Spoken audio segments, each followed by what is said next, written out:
Setelah Yesus selesai berpesan kepada ke-12 muridnya, pergilah ia dari sana untuk mengajar dan memberitakan Injil di dalam kota-kota mereka. Di dalam penjara Yohanes mendengar tentang pekerjaan Kristus, lalu menyuruh murid-muridnya bertanya kepadanya, "Engkaukah yang akan datang itu, atau haruskah kami menantikan orang lain?" Yesus menjawab mereka, "Pergilah dan katakanlah kepada Yohanes apa yang kamu dengar dan kamu lihat. Orang buta melihat, orang lumpuh berjalan, orang kusta menjadi tahir, orang tuli mendengar, orang mati dibangkitkan, dan kepada orang miskin diberitakan kabar baik. Dan berbahagialah orang yang tidak menjadi kecewa dan menolak Aku." Setelah murid-murid Yohanes pergi, mulailah Yesus berbicara kepada orang banyak itu tentang Yohanes. "Untuk apakah kamu pergi ke padang gurun, melihat buluh yang digoyangkan angin kian kemari? Atau untuk apakah kamu pergi, melihat orang yang berpakaian halus? Orang yang berpakaian halus itu tempatnya di istana raja. Jadi, untuk apakah kamu pergi? Melihat nabi?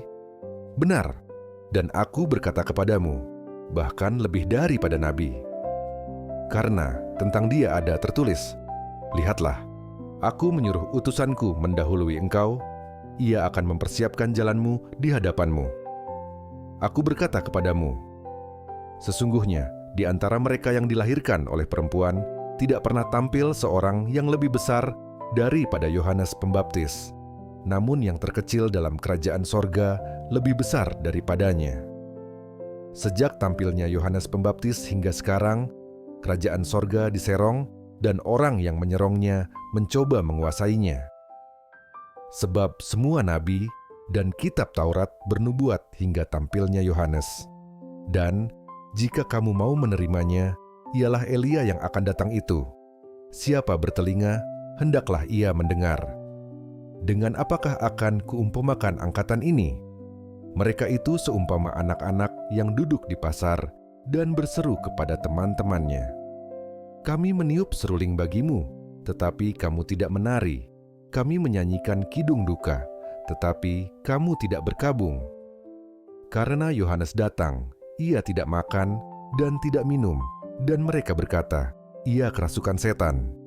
Kemudian Anak Manusia datang, ia makan dan minum, dan mereka berkata, 'Lihatlah, ia seorang pelahap dan peminum, sahabat pemungut cukai dan orang berdosa.' Tetapi hikmat Allah dibenarkan oleh perbuatannya." Lalu Yesus mulai mengecam kota-kota yang tidak bertobat, sekalipun di situ ia paling banyak melakukan mujizat-mujizatnya. "Celakalah engkau Khorazim, celakalah engkau Betsaida. Karena jika di Tirus dan di Sidon terjadi mujizat-mujizat yang telah terjadi di tengah-tengah kamu, sudah lama mereka bertobat dan berkabung. Tetapi Aku berkata kepadamu, pada hari penghakiman, tanggungan Tirus dan Sidon akan lebih ringan daripada tanggunganmu. Dan engkau Kapernaum, apakah engkau akan dinaikkan sampai ke langit? Tidak, engkau akan diturunkan sampai ke dunia orang mati. Karena jika di Sodom terjadi mujizat-mujizat yang telah terjadi di tengah-tengah kamu, kota itu tentu masih berdiri sampai hari ini. Tetapi Aku berkata kepadamu, pada hari penghakiman, tanggungan negeri Sodom akan lebih ringan daripada tanggunganmu." Pada waktu itu berkatalah Yesus, "Aku bersyukur kepadamu, Bapa, Tuhan langit dan bumi, karena semuanya itu Engkau sembunyikan bagi orang bijak dan orang pandai, tetapi Engkau nyatakan kepada orang kecil. Ya Bapa, itulah yang berkenan kepadamu. Semua telah diserahkan kepadaku oleh Bapa-Ku, dan tidak seorang pun mengenal anak selain Bapa, dan tidak seorang pun mengenal Bapa selain anak, dan orang yang kepadanya anak itu berkenan menyatakannya.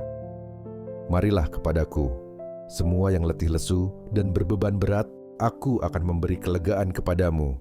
Pikulah kuk yang kupasang dan belajarlah padaku, karena Aku lemah lembut dan rendah hati, dan jiwamu akan mendapat ketenangan. sebab kuk yang kupasang itu enak dan bebanku pun ringan.